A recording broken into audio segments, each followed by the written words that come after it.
Catholic chaplain Emil Kapaun is receiving the Medal of Honor posthumously for his extraordinary heroism while serving in the U.S. Army in Korea on both the battlefield and as a prisoner of war. And we have joining with us his nephew, Ray Kapaun, that is. And Ray, we're so happy to have you with us. And if you could just start off by telling us a little bit about your uncle and maybe some of the stories that you heard. I know that you weren't around while he was alive, but maybe some of the stories that your family has shared throughout the course of your life. Well, my uncle, Father Emil, was a very exceptional man. He was an exceptional priest and an exceptional soldier. He was someone who, everything that he did, he led by example. And his devotion to his faith and devotion to his country and devotion to the guys on the battlefield that he fought beside was just immense. I mean, it's easy to see that when you talk to any of the POWs that made it out of that camp alive, of how much he meant to them and what he did for them to get them out of there alive and give them some kind of hope. He was just he was an incredible man, but he was just a simple person as well. I mean, he solved problems with the ease of just simple issues. He'd have a problem come up and he was able to look at something and come up with an easy solution. One of the great examples that I can always think of is when my grandmother would always tell the story. We'd go out there to her place and she'd always tell the story of when her and Grandpa had to go into town and do some work and left Father Emil at home to take care of the chores, and one of those chores ended up having to be milking the cow that only my grandmother could milk. I mean, it was, she was the only one that could get close to it. It was the only cow that she just would not let anybody else around it. And but Father Emil was assigned a chore, and he was going to get that chore done. So he goes out to the barn, and of course, the cow wouldn't have anything to do with him. It wouldn't stand still. It wouldn't even let him get close. And Father, trying to figure out some way to come up with an answer to it, finally had an idea. So he heads back into the house and he opens up Grandma's closet and pulls out one of her old dresses that she uses to do all the chores. And he goes over and pulls down the old bonnet that she'd wear, and she'd take it off and he tied it on.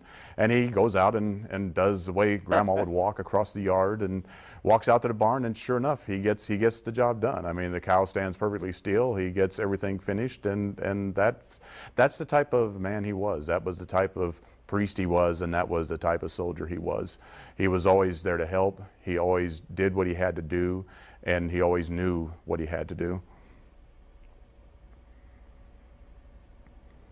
What's it been like for you personally to hear some of the prisoner of war that were with your uncle, and to have them say the things that they've been saying about him, how they touched them for life and how they saved their lives? And what's that?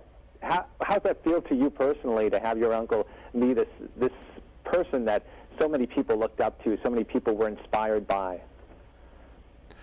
For me, it's incredible. I mean, for me, it is such an honor to have these guys who made it out of POW camp to talk about my uncle, but more just to talk about Father Emil, of what he did for them and how unselfish he was, and all the support and all the belief that he tried to give them, and he never, he wasn't a person that would preach to them. I mean, he was out there, they all got to know him as a soldier. He would, very seldom would he come up to them and start right off making sure that they knew he was a priest. They always started off making sure that he knew he was a soldier and making sure he was one of the guys that was going to stand there beside him and fight. He was one of the guys that was going to dig a latrine if he had to. I mean, he was never somebody who was ever going to ask anybody to do something that he wouldn't do.